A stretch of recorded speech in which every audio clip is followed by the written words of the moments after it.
सत श्री अकाल जी। वाहिगुरू जी का खालसा वाहिगुरू जी की फतेह।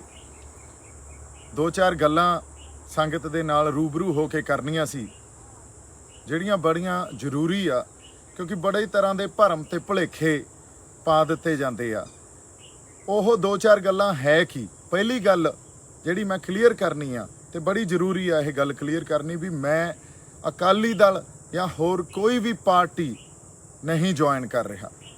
सो जिस तरह दीयां गल्लां कहियां गईयां, जिस तरह का एक बिरतांत या एक नैरेटिव सिरजिया जा रहा भी दीप सिद्धू अकाली दल ज्वाइन कर रहा, ये किसी गल च कोई आधार नहीं आ, ये बिना आधार तो कीतियां हुईयां गल्लां। सो मैं कोई भी पार्टी या अकाली दल नहीं ज्वाइन कर रहा। तुसीं निश्चिंत रहो इस गल तो भी थोड़े जज्बातां ते किते दीप सिद्धू कॉम्प्रोमाइज़ कर जूगा, समझौता कर जूगा या असीं पंजाब दे हक्कां नाल समझौता कर जांगे, ये कदे हो ही नहीं सकदा।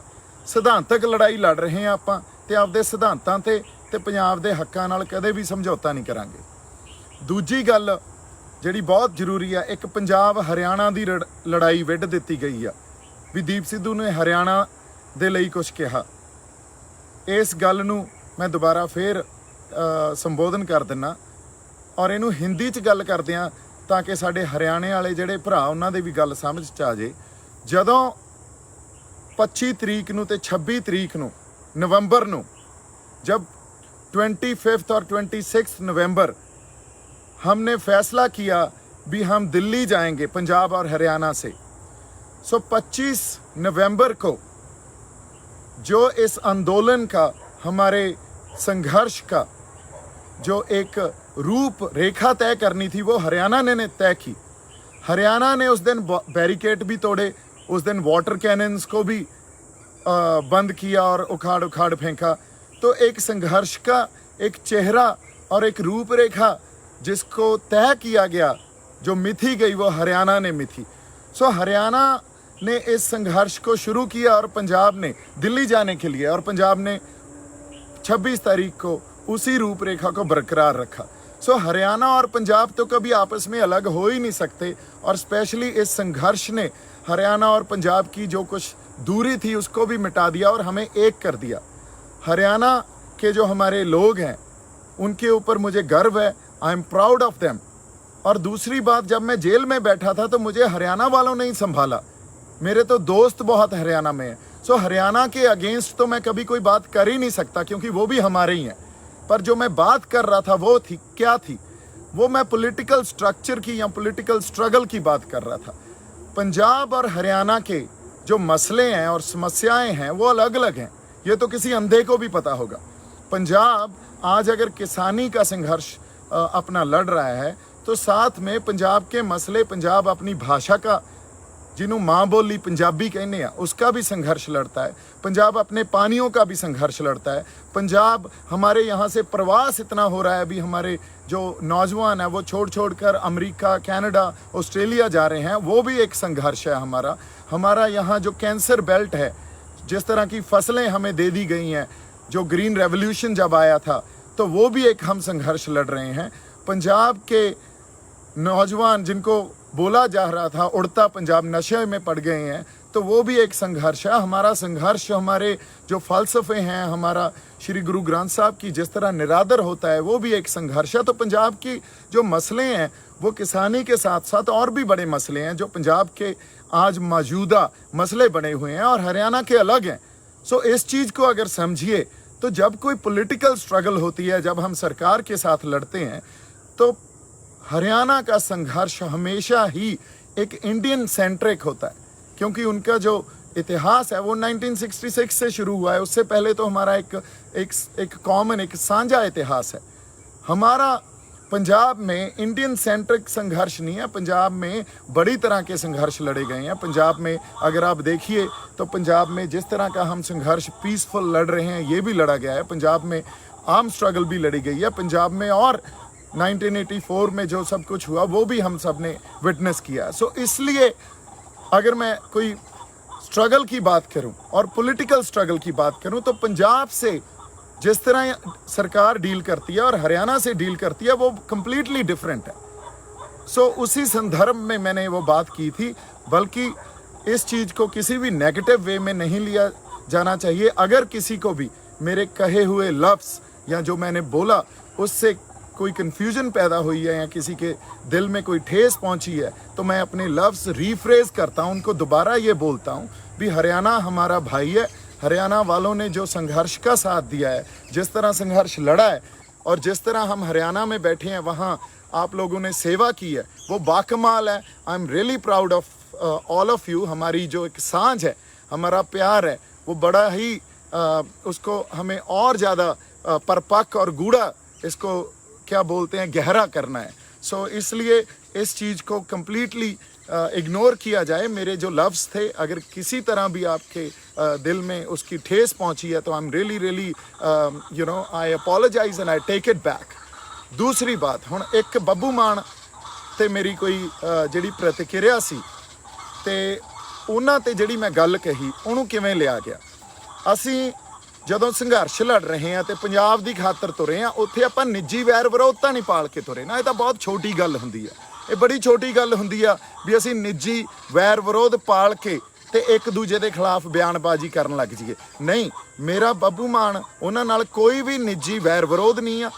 ਨਿੱਜ ਤੇ ਜਾਂ ਪਰਸਨਲੀ ਮੈਂ ਉਹਨਾਂ ਦੀ ਇੱਜ਼ਤ ਕਰਦਾ, ਪਰ ਜਦੋਂ ਸਿਧਾਂਤਕ ਗੱਲ ਆਉਂਦੀ ਆ, ਸਿਧਾਂਤਕ ਗੱਲ ਕੀ ਆ, 26 ਤਰੀਕ ਨੂੰ ਉਹਨਾਂ ਨੇ ਕਿਹਾ, ਜਦੋਂ ਮੈਂ ਆਪਦੇ ਮੇਰੇ ਜਿਹੜੇ ਮਾਂ-ਬਾਪ ਉਹ ਮੈਨੂੰ ਦੁੱਖ ਹੋਇਆ ਜਾਂ ਉਦੋਂ ਮੈਂ ਜੋ ਰੋਇਆ ਜਦੋਂ ਇਸ ਦੁਨੀਆ ਨੂੰ ਛੱਡ ਕੇ ਚਲੇ ਗਏ, 26 ਤਰੀਕ ਨੂੰ ਮੈਂ ਉਵੇਂ ਹੀ ਰੋਇਆ। ਹੁਣ ਤੁਸੀਂ ਇੱਕ ਗੱਲ ਨੂੰ ਸਮਝੋ, 26 ਤਰੀਕ ਨੂੰ ਹੋਇਆ ਕੀ ਸੀ। 26 ਤਰੀਕ ਨੂੰ ਤਾਂ ਇੱਕ ਜੋ ਨਿਸ਼ਾਨ ਸਾਹਿਬ ਦੇ ਉਲਟ ਸਾਡੇ ਉਸ ਚਿੰਨ੍ਹ, ਜੋ ਸਾਡਾ ਸੱਭਿਆਚਾਰਕ ਚਿੰਨ੍ਹ ਵੀ ਆ, ਸਾਡਾ ਧਾਰਮਿਕ ਚਿੰਨ੍ਹ ਵੀ ਆ, ਸਾਡਾ ਸਭ ਕੁਛ ਹੀ ਉਹ ਆ, ਉਹਦੇ ਉਲਟ ਇੱਕ ਬਿਰਤਾਂਤ, ਇੱਕ ਨੈਰੇਟਿਵ ਸਿਰਜਿਆ ਗਿਆ ਵੀ ਯਾਰ ਇਹ ਤਾਂ ਬਹੁਤ ਗਲਤ ਹੋ ਗਿਆ ਤੇ ਸਭ ਕੁਛ ਜਿਹੜੇ ਬੰਦੇ ਲਾਲ ਕਿਲੇ 'ਚ ਗਏ ਉਹ ਤਾਂ ਗੁੰਮਰਾਹ ਕੀਤੇ ਹੋਏ ਲੋਕ ਸੀ, ਉਹਨਾਂ ਨੂੰ ਜਿਵੇਂ ਕੁਛ ਪਤਾ ਹੀ ਨਹੀਂ ਸੀ। ਹੁਣ ਉਹ ਨੈਰੇਟਿਵ ਕਿਸ ਗੱਲ ਦੇ ਉਲਟ ਗਿਆ? ਉਹ ਨੈਰੇਟਿਵ ਇੱਕ ਉਸ ਵੇਲੇ ਪੰਜਾਬ ਦਾ ਜੋ ਸੱਭਿਆਚਾਰ ਆ, ਪੰਜਾਬ ਦਾ ਇੱਕ ਸੱਭਿਆਚਾਰਕ ਹਿੱਸਾ ਜਾਂ ਧਰਮ ਦਾ ਸਾਡਾ ਇੱਕ ਚਿੰਨ੍ਹ ਆ, ਉਹਦੇ ਉਲਟ ਗਿਆ। ਉਹਦੇ ਨਿਸ਼ਾਨ ਸਾਹਿਬ ਹੀ ਲਹਿਰਾਇਆ ਸੀ ਨਾ।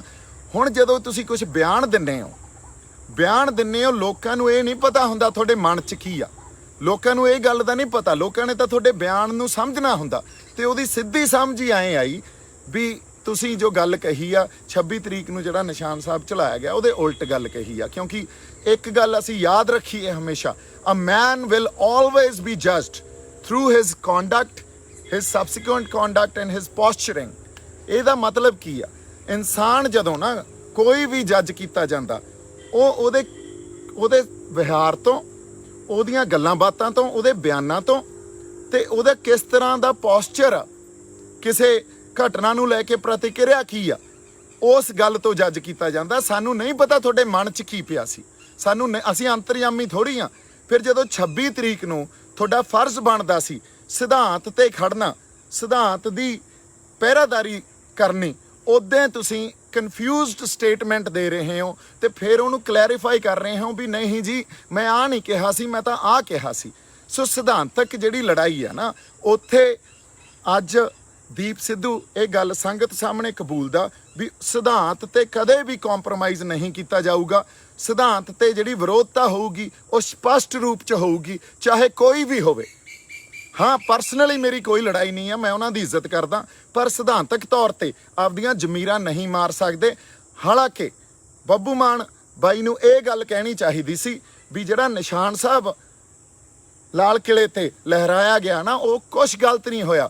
ਅਸੀਂ ਬੜੇ ਸ਼ਾਂਤਮਈ ਇੱਕ ਖਾਲੀ ਪੋਲ ਤੇ ਜਾ ਕੇ ਸਾਡੀ ਸੰਗਤ ਨੇ ਨਿਸ਼ਾਨ ਸਾਹਿਬ ਆਪਦਾ ਉੱਥੇ ਤੇ ਕਿਸਾਨੀ ਝੰਡਾ ਇੱਕ ਪ੍ਰੋਟੈਸਟ ਰੋਸ ਵਜੋਂ ਸਰਕਾਰ ਨੂੰ ਜਗਾਉਣ ਖਾਤਰ ਅਸੀਂ ਲਾਤਾ, ਤੇ ਉਹ ਤਾਂ ਬੜਾ ਇਤਿਹਾਸਕ ਦਿਨ ਸੀ। ਜੇ ਤੁਸੀਂ ਸੰਘਰਸ਼ ਦੇ ਉਸ ਵਹਿਣ 'ਚ ਬਹਿ ਕੇ ਤੁਸੀਂ ਉਸ ਗੱਲ ਨੂੰ ਸਮਝੋਗੇ।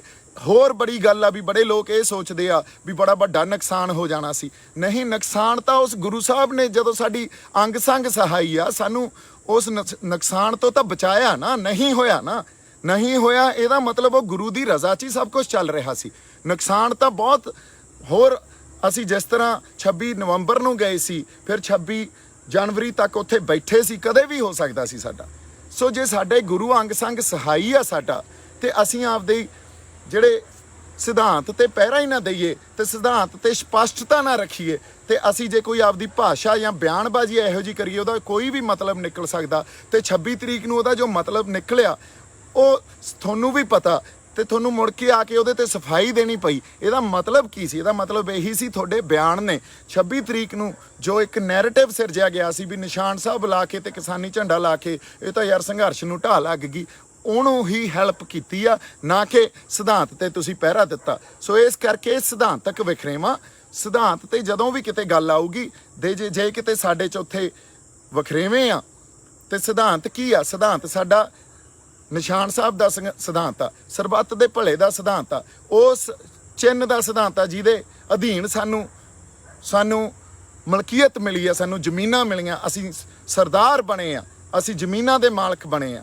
ਸੋ ਸਾਡੇ ਉਸ ਸਿਧਾਂਤ ਤੋਂ, ਸਾਡੇ ਉਹਨਾਂ ਚਿੰਨ੍ਹਾਂ ਤੋਂ ਅਸੀਂ ਮੁਨਕਰ ਨਹੀਂ ਹੋ ਸਕਦੇ। ਉਹਨਾਂ ਚਿੰਨ੍ਹਾਂ ਤੋਂ ਅਸੀਂ ਪਾਸੇ ਜਾ ਕੇ ਆਪਦੀਆਂ ਜ਼ਮੀਨਾਂ ਨਹੀਂ ਬਚਾ ਸਕਦੇ। ਪਹਿਲਾਂ ਜ਼ਮੀਰ ਜਿਉਂਦੀ ਰੱਖਣੀ ਪਊਗੀ, ਫਿਰ ਜ਼ਮੀਨ ਬਚਾਉਣੀ ਪਊਗੀ। ਸੋ ਫਿਰ ਹੀ ਜ਼ਮੀਨ ਬਚੂਗੀ। ਜੇ ਜ਼ਮੀਰ ਜਿਉਂਦੀ ਨਹੀਂ ਹੈ ਤਾਂ ਅੱਜ ਗਈ ਕਿ ਕੱਲ੍ਹ ਗਈ। ਇਸ ਕਰਕੇ ਜਦੋਂ ਸਿਧਾਂਤ ਤੇ ਗੱਲ ਆਵੇ ਉਦੋਂ ਸਪਸ਼ਟਤਾ ਹੋਣੀ ਬਹੁਤ ਜ਼ਰੂਰੀ ਆ। ਇਹ ਗੱਲ ਮੈਂ ਕਲੀਅਰ ਕਰ ਦੇਣੀ ਆ। ਬਾਕੀ ਕਿਸੇ ਤਰ੍ਹਾਂ ਦਾ ਕੋਈ ਨਿੱਜੀ ਵੈਰ ਵਿਰੋਧ ਨਹੀਂ ਆ। ਸਿਧਾਂਤ ਤੇ ਮੈਂ ਕਿਸੇ ਨੂੰ ਨਹੀਂ ਬਖਸ਼ਣਾ, ਚਾਹੇ ਫਿਰ ਕੋਈ ਵੀ ਹੋਵੇ।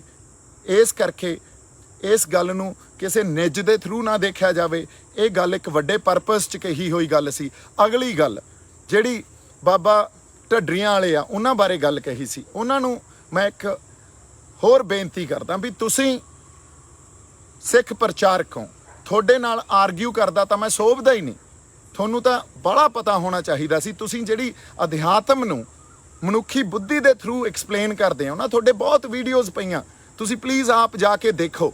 ਅਧਿਆਤਮ ਨੂੰ ਤੇ ਗਿਆਨ ਨੂੰ ਸਿਰਫ ਤੁਸੀਂ ਦਿਮਾਗ ਤੱਕ, ਵੀ ਦਿਮਾਗ 'ਚ ਗਿਆਨ ਗ੍ਰਹਿਣ ਕਰੋ, ਇੱਥੋਂ ਤੱਕ ਸੀਮਤ ਕਰਦੇ ਹੋ। ਗਿਆਨ ਤਾਂ ਆਤਮਾ ਨਾਲ ਸੰਬੰਧ ਹੁੰਦਾ ਤੇ ਅਧਿਆਤਮ ਦਾ ਸੰਬੰਧ ਵੀ ਆਤਮਾ ਨਾਲ ਆ।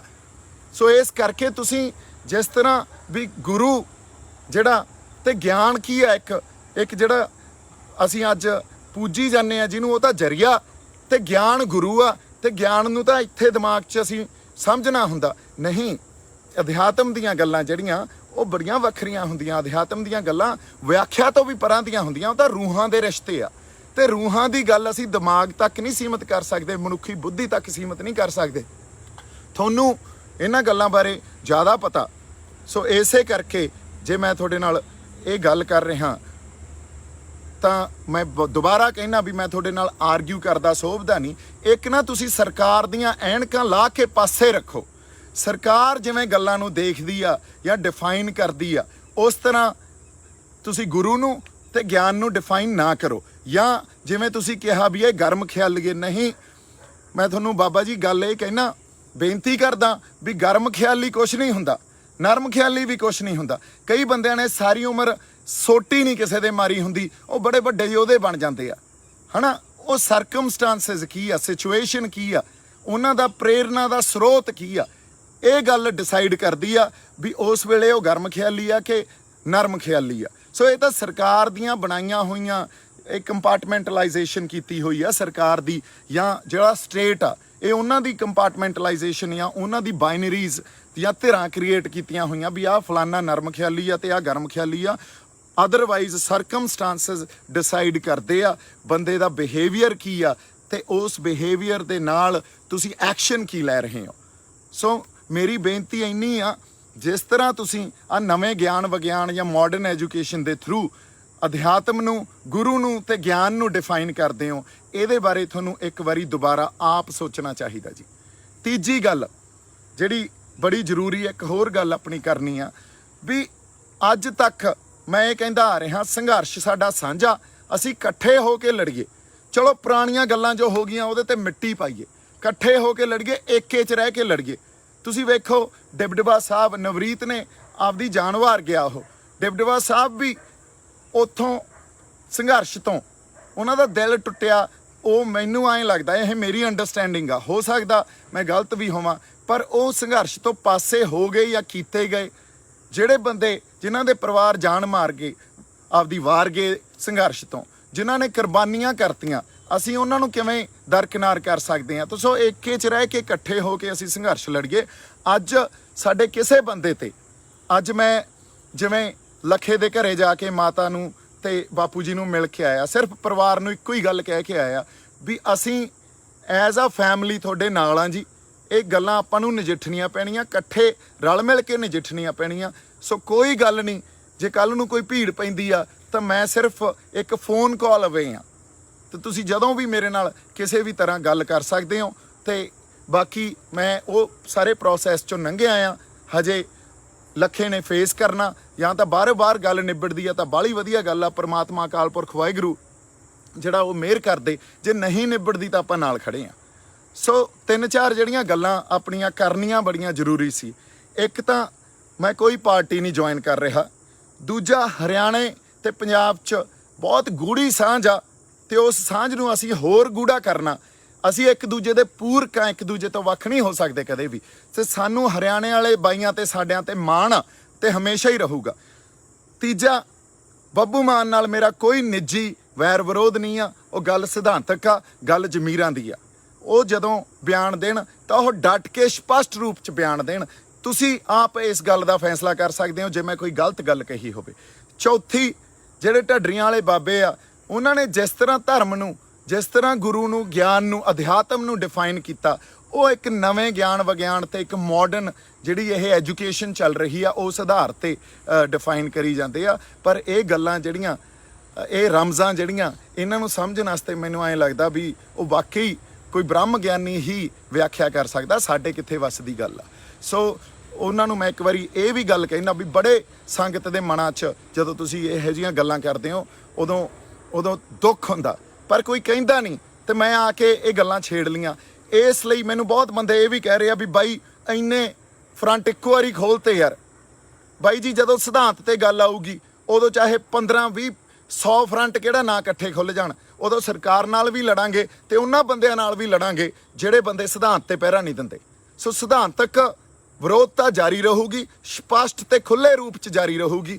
ਅਦਰਵਾਈਜ਼ ਨਿੱਜੀ ਤੌਰ ਤੇ ਕਿਸੇ ਨਾਲ ਕੋਈ ਵੈਰ ਵਿਰੋਧ ਨਹੀਂ ਆ। ਸੰਘਰਸ਼ ਅਸੀਂ ਏਕੇ 'ਚ ਰਹਿ ਕੇ ਲੜੀਏ, ਏਕਾ ਹੀ ਸਾਡੀ ਤਾਕਤ ਆ, ਤੇ ਉਸੇ ਆਧਾਰ ਤੇ ਅਸੀਂ ਜਿੱਤ ਆਪਦੀ ਉੱਥੋਂ ਲੈ ਕੇ ਪੰਜਾਬ ਨੂੰ ਤੇ ਆਪਦੇ ਘਰਾਂ ਨੂੰ ਵਾਪਸ ਆ ਸਕਦੇ ਹਾਂ।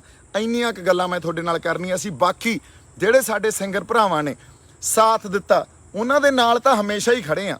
ਪਰ ਕਈ ਬੰਦਿਆਂ ਨੇ ਜਿਨ੍ਹਾਂ ਨੇ ਨਹੀਂ ਸਾਥ ਦਿੱਤਾ, ਜਿਨ੍ਹਾਂ ਨੇ ਪੰਜਾਬ ਦੇ ਲੋਕਾਂ ਨੇ ਤੁਹਾਡਾ ਪ੍ਰੋਫੈਸ਼ਨ ਵੀ, ਤੁਹਾਡਾ ਸਭ ਕੁਝ ਚਲਾਇਆ। ਤੁਸੀਂ ਪੰਜਾਬ ਤੇ ਜਦੋਂ ਭੀੜ ਪਈ ਆ ਤਾਂ ਕਲਾਕਾਰ ਭਾਈਚਾਰੇ ਨੇ ਜਿਹੜੇ ਨੇ ਸਾਥ ਦਿੱਤਾ ਬਾਈ ਜੀ, ਉਹ ਤਾਂ ਨਾਲ ਹੀ ਆ।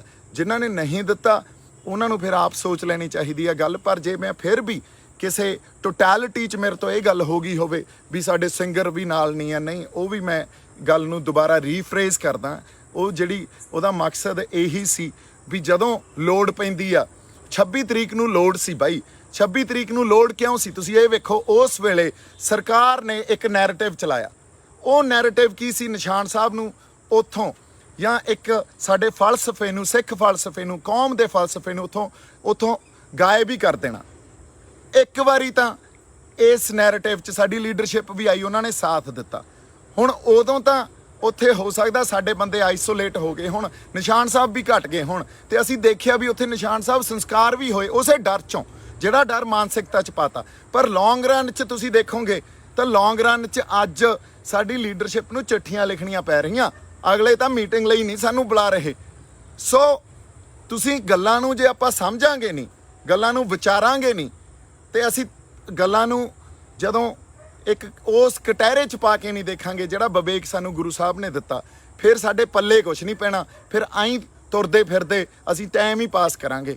ਮੇਰੇ ਵੱਲੋਂ ਬਹੁਤ ਸਾਰਾ ਪਿਆਰ ਤੇ ਸਤਿਕਾਰ, ਜਿਉਂਦੇ ਵਸਦੇ ਰਹੋ। ਮੈਂ ਕਦੇ ਵੀ ਕਿਸੇ ਦੇ ਉਲਟ ਨਿੱਜ ਦੇ ਤੌਰ ਤੇ ਜਾ ਕੇ ਕਦੇ ਵੀ ਗੱਲ ਨਹੀਂ ਕਰ ਸਕਦਾ। ਮੇਰਾ ਜਿਹੜਾ ਵਿਰੋਧ ਜਾਂ ਮੇਰਾ ਕਿਸੇ ਤਰ੍ਹਾਂ ਦੀ ਵੀ ਕੋਈ ਸਟੇਟਮੈਂਟ ਹੋਊਗੀ ਉਹ ਸਿਧਾਂਤ ਦੇ ਆਧਾਰ ਤੇ ਹੋਊਗੀ। ਨਿੱਜੀ ਮੇਰੀ ਕੋਈ ਲੜਾਈ ਨਹੀਂ ਆ। ਸਾਡੀ ਲੜਾਈ ਪੰਜਾਬ ਦੀ ਆ, ਪੰਜਾਬ ਲਈ ਖੜੇ ਆ ਤੇ ਪੰਜਾਬ ਲਈ ਲੜ ਰਹੇ ਆ, ਆਪਦੀ ਧਰਤੀ, ਆਪਦੇ ਲੋਕਾਂ ਲਈ ਲੜ ਰਹੇ ਆ। ਇਸ ਲਈ ਵਚਨਬੱਧ ਆ। ਵਾਹਿਗੁਰੂ ਜੀ ਕਾ ਖਾਲਸਾ, ਵਾਹਿਗੁਰੂ ਜੀ ਕੀ ਫਤਿਹ।